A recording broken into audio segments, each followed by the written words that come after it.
Apa yang akan kamu lakukan, Aisyah? Aisyah mendorong kami agar masuk ke dalam rumah. Kemudian pintu dikuncinya dari dalam.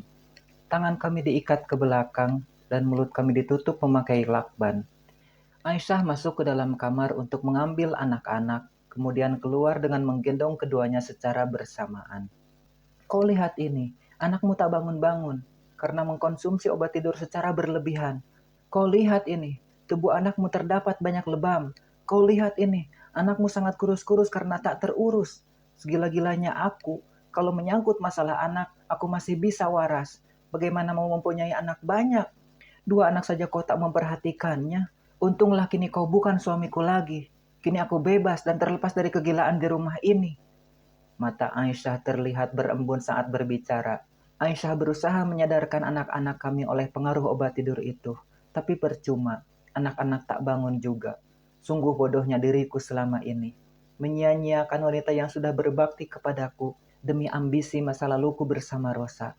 Aku sudah dibutakan oleh cintaku kepada Rosa. Demi mewujudkan mimpi Rosa tanpa sadar aku menyakiti Aisyah. Oh ya, ada satu kejutan lagi dari ibumu Akmal.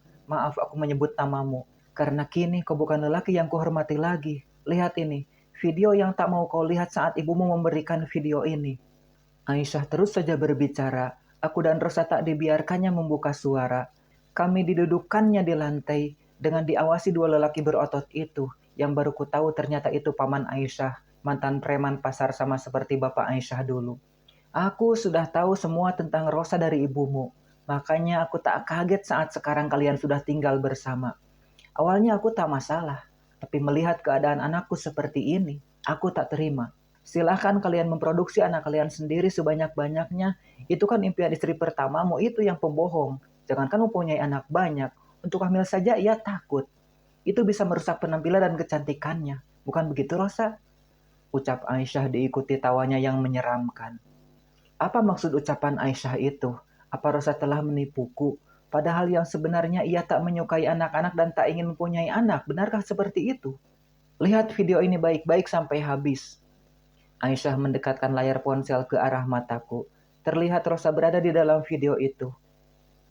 Kapan kau akan pisah dengan suamimu itu? Adegan pertama yang kulihat sangat menyesakkan dada. Suamiku terlalu mencintaiku, sulit rasanya berpisah dengannya, ucapan Rosa ragu dalam video itu. Apakah kau tak lelah hidup terkekang oleh suami miskinmu itu? Apalagi jika kau punya anak, kau tak boleh lagi bekerja. Kalian kerja berdua saja masih susah. Daripada kau hanya memberinya janji-janji manis dengan mengatakan akan memberinya banyak anak. Lebih baik kau tinggalkan saja ia segera. Besok kau ikut aku. Bilang saja ikut pergi liburan dari kantor. Kujamin hidupmu pasti bahagia jika bersamaku. Lelaki dalam video itu tampak terus menghasut Rosa. Benar saja ternyata ia hanya bersandiwara berkata ingin memberiku banyak anak. Ia hanya mengulur waktu agar aku percaya kepadanya dan kemudian pergi meninggalkanku dengan pria lain. Baik mas, besok kita bertemu di tempat biasa. Video berikutnya memperlihatkan kepadaku. Mas, bis yang ditumpangi teman-teman kerjaku kecelakaan. Untunglah aku tak benaran ikut pergi dengan mereka. Bagus itu, kini kau bebas. Kau bisa ikut denganku. Kita bisa tinggal bersama menjadi keluarga yang bahagia. Tapi mas, aku masih istri orang. Itu semua bisa diatur. Suamimu takkan tahu kalau kau masih hidup. Semua orang pasti sudah menganggapmu mati. Kita pergi jauh dari tempat ini dan buat identitas baru untukmu. Tapi mas, apa itu tak berbahaya? Tenang saja, jangan takut. Biar semua aku yang urus. Lalu mereka berdua berpelukan dan segera pergi dari tempat pertemuan rahasia mereka itu. Sayangnya aku masih belum bisa melihat wajah pria itu, karena ia memakai masker. Namun postur tubuh dan matanya seperti tak asing lagi di mataku. Aku berusaha mengingatnya tapi percuma. Daya ingatku tak setajam dahulu. Penasaran siapa di video itu? Gimana Rosa, masih mau lanjut? Kasihan suamimu penasaran dengan pria itu. Kasih tahu nggak ya? Masih ada lagi kah videonya? Ternyata banyak sekali rahasia yang disembunyikan Rosa kepadaku. Mengapa aku baru tahu sekarang? Mengapa tak dari dulu saja aku mengetahui semuanya? Jadi aku bisa melihat Aisyah sebagai seorang istri, bukan sebagai bayang-bayang Rosa yang licik itu. Kakak Adam dan Dede Azam bangun dari tidurnya. Aisyah menunda adegan drama itu. Raut wajahnya berubah, yang tadinya garang kini menjadi penyayang. Ternyata anak-anak bisa jadi obat penawar amarahnya. Mama, kakak Adam dengan ocehannya terus saja memanggil nama mama kepada Aisyah. Aisyah terlihat sangat senang mendengar kata itu yang pertama kali. Aku pun terharu. Baru ini mendengar kakak Adam berbicara. Selama diasuh Rosa, tak pernah kulihat mereka seaktif ini. Aku selalu mendengar mereka menangis atau sudah tertidur setiap aku pulang kerja. Agak aneh sih, kupikir itu hal wajar. Tapi nyatanya itu suatu hal ketidakwajaran. Mama Miu sayang, lapar ya, anak mama pinter ya. Ini sisi lain yang tak pernah kulihat dari Aisyah. Ternyata ia sangat telaten mengurus anak-anak. Bodohnya aku yang baru menyadarinya sekarang. Setelah kehilangan, rasa ingin memiliki itu kembali muncul. Aisyah, andai waktu dapat kuputar kembali, tak akan aku menyakitimu lagi. Namun sepertinya semua sudah terlambat. Mungkinkah masih ada namaku di dalam hatimu, Aisyah? Penyesalan demi penyesalan hadir merasuki pikiranku. Aku merasa menjadi seorang pecundang sekarang. Ayo kita lanjutkan permainannya. Mengapa kalian diam? Oh ya lupa, gak bisa ngomong ya. Gara-gara mulutnya ditutup lakban. Kasihan. Aisyah tertawa jahat melihat kami menderita. Sedangkan paman Aisyah melempari kami kulit kacang bekas makan mereka. Mereka enak-enakan duduk di sofa dengan kaki menaiki meja. Memakan kacang kulit dan membuang sampahnya di wajah kami. Sungguh keterlaluan mereka. Tak punya sopan santun. Yuk dimulai. Aisyah memberikan video itu kembali kepadaku. Sementara anak-anak dibiarkannya main di ruang keluarga. Mbak Rati, sudahkah kau beri obat kepada wanita gila itu? Sudah, tenang saja, tepati janjimu. Segera transfer uang itu. Kerja bagus, oke, aku segera transfer uangnya. Apa? Mbak Rati bekerja sama dengan Rosa untuk menyingkirkan Aisyah. Mengapa? Jadi dalam semua ini adalah Rosa. Mbak Rati hanya mengikuti perintahnya saja. Demi uang, tak bisa dipercaya. Kaget ya, haha. Jahat ya mereka berdua. Ingin membunuhku secara perlahan. Asal kau tahu, mereka hampir saja mau meracuniku dengan sianida. Tapi racun itu keburu ketahuan ibu dan ibu langsung membuangnya. Untunglah ada ibu. Kalau tidak kau sudah mati karena salah minum obat. Masih untung hanya pingsan. Target salah sasaran itu namanya, haha. Entah ada dendam apa mereka berdua kepadaku. Coba kau tanyakan kepada istri tercintamu itu. Aisyah membuka lakban di mulutku dan Rosa secara paksa. Kami berteriak kesakitan. Rosa, coba jelaskan semuanya. Kau sudah keterlaluan. Kau sudah melakukan tindakan kriminal. Aku mengutuk Rosa akan perbuatannya itu. Aku iri pada Aisyah. Harusnya aku yang berada di sampingmu bukan dia. Seharusnya aku yang memiliki anak darimu bukan dia. Aku sengaja membuatnya gila agar bisa memilikimu lagi. Aku sudah tak sempurna. Aku sudah tak bisa memiliki keturunan. Rahimku sudah diangkat. Lelaki itu mencampakkanku setelah tahu aku tak bisa punya anak. Sedangkan Aisyah sebenarnya tidak sakit kanker. Aku yang sakit. Aku yang menukar hasil labnya. Tentu saja dengan dibantu oleh... Rosa terlihat ragu untuk melanjutkan ucapan itu. Oleh siapa? Cepat katakan. Oleh... oleh Roni.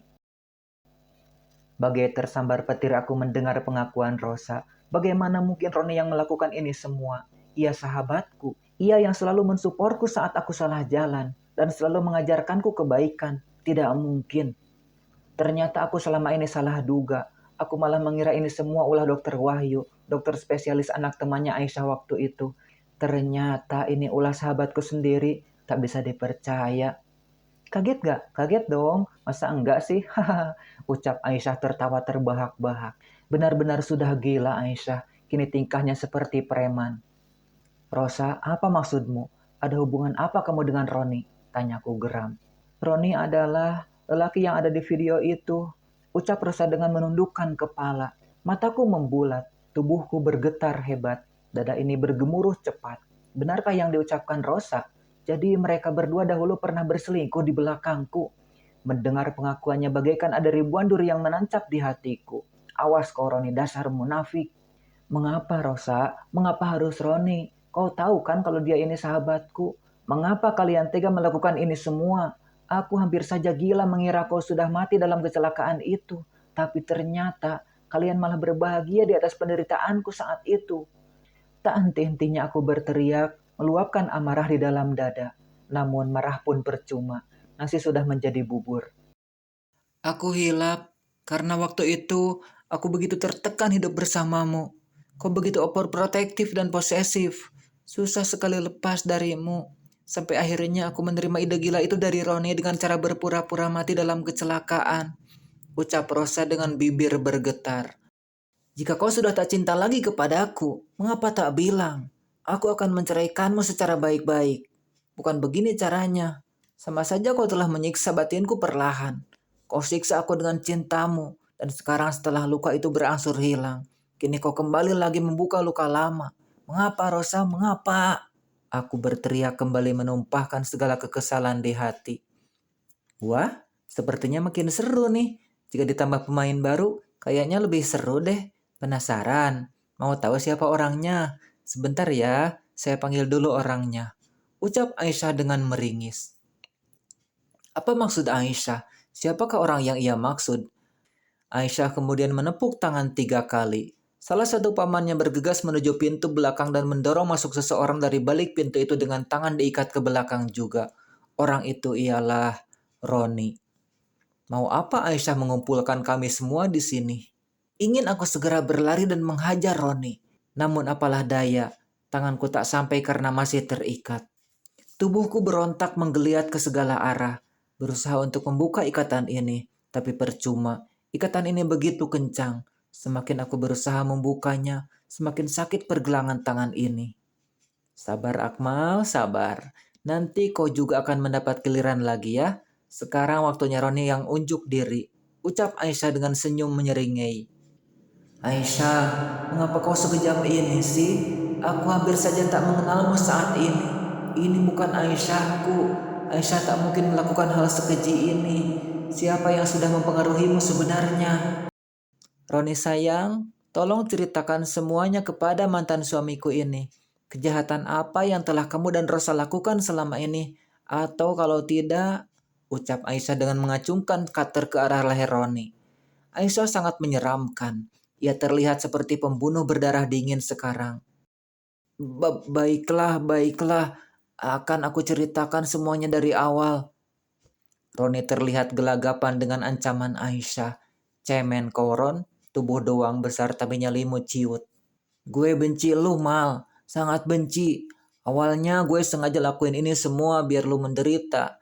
Dulu gue berhasil merebut Rosa dari lu. Sekarang gue berhasil buat lu berpisah dari Aisyah. Niatnya sih gue mau lakuin hal yang sama seperti gue rayu Rosa dulu. Tapi Aisyah beda. Dia begitu setia sama cowok pecundang macam lu itu. Gue sebenarnya nggak ada niat jahat sama sekali sama Aisyah. Niat gue cuma ingin buat kalian pisah. Buat lu semakin menderita. Tapi Rosa, wanita iblis ini, terus saja memaksa untuk membantunya melakukan aksi jahatnya itu. Ia mengancam akan melaporkan gue ke polisi dan memberitahu semua kejahatan gue di masa lalu kepada istri gue sekarang. Rosa mulai mengintai kehidupan lu dan memanfaatkan gue. Kakak gue dan kakak lu pun tak luput dari ancamannya. Kakak gue kerja di rumah sakit, tempat Aisyah periksa, dan dipaksa Rosa mengikuti semua keinginannya. Mulai dari mengganti obat Aisyah, memberi obat yang mengandung sianida, dan menukar hasil labnya. Dengan dibantu kakak lu yang menaruh obat-obatan itu di kotak obatnya, ia ingin Aisyah menjadi gila, bahkan mati. Ia iri kepada kebahagiaan kalian. Makanya gue sekuat tenaga berusaha untuk merubah lu menjadi suami yang baik. Karena gue ingin menebus semua dosa-dosa gue di masa lalu dan di masa kini sama lu. Tapi sepertinya lu gak bisa berubah. Akhirnya gue berubah pikiran dan lebih bersyukur Aisyah pisah sama lu sekarang. Ia berhak bahagia. Dia tak pantas bersanding dengan lelaki macam lu ini. Rosa juga berbohong kalau gue meninggalkannya. Malah yang ada dia yang ninggalin gue karena melihat lu sekarang udah sukses. Padahal gue udah terima dia apa adanya. Sekalipun dia gak bisa punya anak. Tapi selama beberapa tahun ini, ia terus mencari cara untuk memisahkan kalian dan mengajakku ikut serta bergabung dalam rencana jahatnya itu.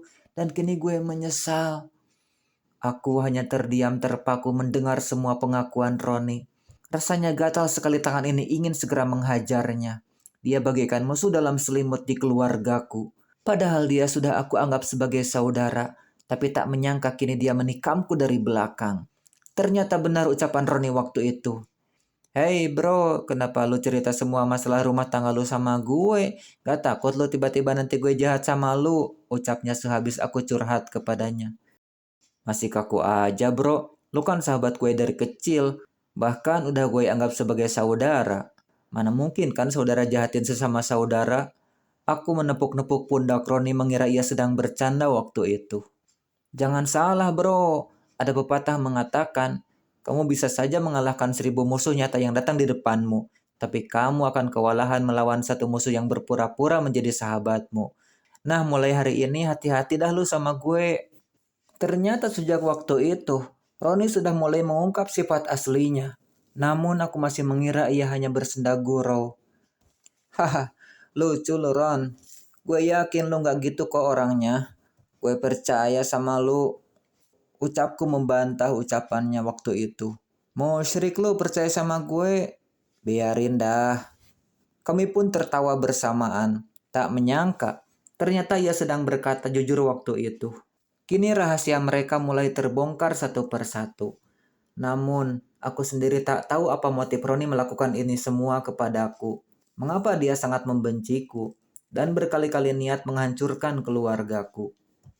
Apa mungkin karena